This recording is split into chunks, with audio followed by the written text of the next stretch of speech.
welcome back to the Press Box. Wes Bloomquist with Mike Foreman, Week 9. All right, Mike, this week we're here at Cobra Field in Vanderbilt. Industrial coming off another win against Bowling. Now they're going to host Hitchcock. Right, Hitchcock Bulldogs. This will be a battle for undisputed first place in the district. Both teams 3-0. Should be a good one. Kind of contrasting styles. Industrial's a ball control team, although they can make the big play, where Hitchcock is a spread the field, throw the football around, so it'll be a very interesting matchup. Yeah, it should be. This week we named Matt Anderson Player of the Week. He's had an outstanding year. I know you saw him against Refugio, said he came back and said he had a good game there. He's continuing doing that. Right, he's the real deal, and he is a young back, so they'll have him back next year. But Industrial right now is concentrating on right now because they have two big games coming up, one with Hitchcock, and then next week they go to Danbury to finish district, and that'll determine where in the playoffs they're going to be. Okay, and we had a chance to talk to the coach, Anton Anderson. Let's go to that right now. We got 6 goddamn people over here, and we ain't seen him yet.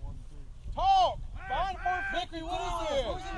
Let's go! All right, here with Industrial's Matt Anderson. This week's Player of the Week for the Advocate. All right, so the biggest award possible goes to you this week, the Advocate's Player of the Week. What do you think you did to earn that? Well, I ran 5 touchdowns, but I wouldn't have been able to do it without the help of my team and my linemen. We had a pretty good game against Bowling, so we're just ready for Hitchcock, preparing.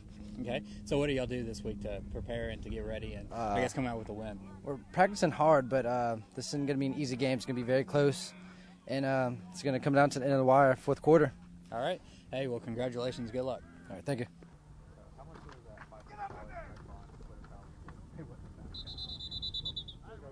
Okay, we're talking with Industrial coach Doug Kuhlman. Talk a little bit about how you contain the explosive Hitchcock offense. They've scored at least 40 points in every district game.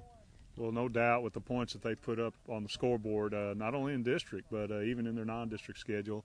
They're a very explosive offense. They utilize their speed well. They spread out the field, and there are some things that we've looked at and hopefully that we can identify just by formation-wise, getting up on the defensive side of the ball and being prepared for what we believe that they're going to run offensively. So hopefully we've got some tendencies that will help us out this week and prepare for the explosiveness they have, and just got to play 48 minutes full speed. Have you talked a little bit about, as important as this game is, next week could be just as important or more important when you play Danbury? Yeah, we've got to take it 1 week at a time. It's hard to look forward, especially with a team such as Hitchcock. They're an excellent football team, and just like we said before, offense very, very well put together for their type of talent, and we just got to worry about Hitchcock right now. Break down! All right, Mike, so they're pretty excited right now, but another team that's pretty excited too is the team that you saw them play, Refugio, #1 team in the state. That's right. We talked about this last week. They were only 1 point from #1. Well, obviously the win over Taft must have convinced some voters that they should be #1. They play Skidmore Tynan this week before finishing out district against Bloomington. So all indications are that Refugio will win out, and it's just a matter, you never know how the voters go, but if they're impressive in their last 2 games, they'll probably go in the playoffs as #1 in the state. Okay, and they were 1 point last week. Last week, another one thing is the Vipers. In my story, I said 1 inch from being a touchdown. They told me today that they think they got in. They saw the film and they said this far they were in the touchdown, but it didn't go their way. There's no instant replay. There's no going back. So the Vipers have to move on. No treat this week for Halloween night. They traveled to Converse Judson, faced the Rockets, played for a state championship last week.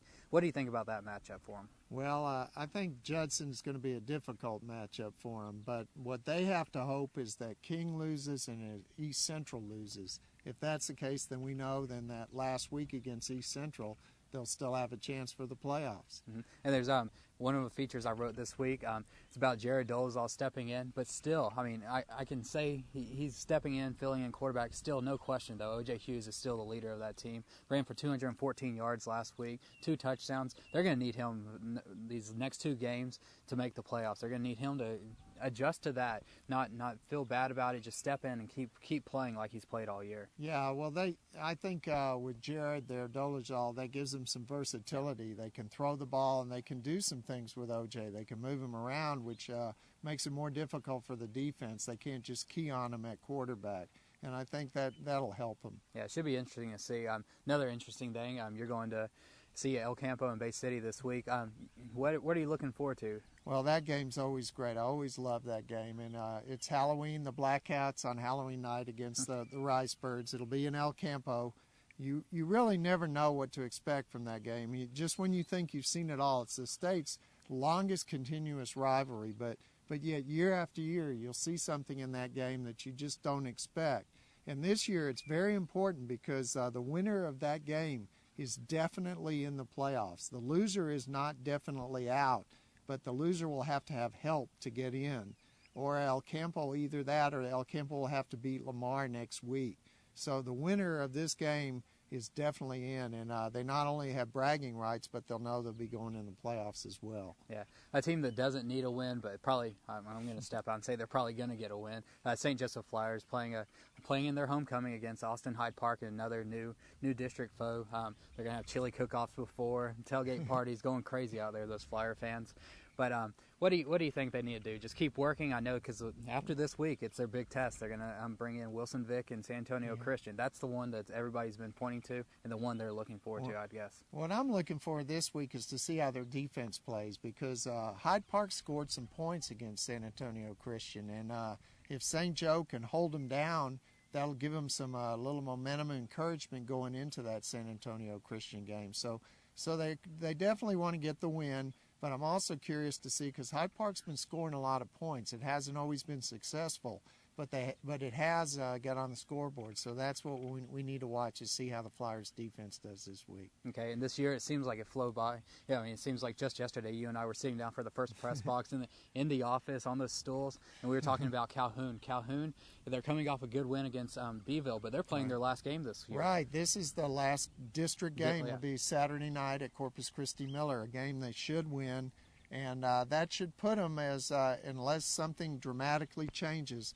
they'll be the top seed in the Division II playoffs. And I'm sure they want to have a good performance because, it's like people talk about, you never want to go into a bye week with a loss, especially not a bye week leading into the playoffs. So I know the Sand Crabs are going to want to have a good performance for their last regular season game. Okay, some more games you want to hit upon? I know Shiner stayed undefeated on the season. Right, and they got some help, actually. Ganado upset Burton, and that helped them. Now they're playing, Shiner's playing Flatonia. A win, and Shiner will be really in the playoffs and in good position. They'll still have to play Burton, but this is a big week for them, and it's a big game for Flatonia as well because they have the one loss to Burton. So, and Ganado, they're playing their rival Louise. We used to call that the Battle of Highway 59. And those two communities. Why is that? I don't know. Maybe it's because they're on Highway 59. Okay. It just might be. But anyways, that game has always been an emotional rivalry. But in the last few years, it's been kind of a non-district rivalry. Mm-hmm. Well, now they put them in the same district, so that makes this game even bigger. Even though Louise has not had success, this game could really turn their season around.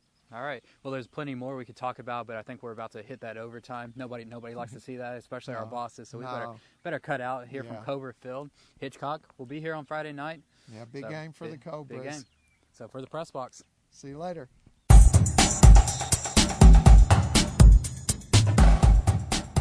Another aspect of the press box is highlights. We're encouraging coaches and fans to send in clips. You can either do this by sending us a URL from YouTube or bringing us a physical copy. Our address here is 311 East Constitution in Victoria.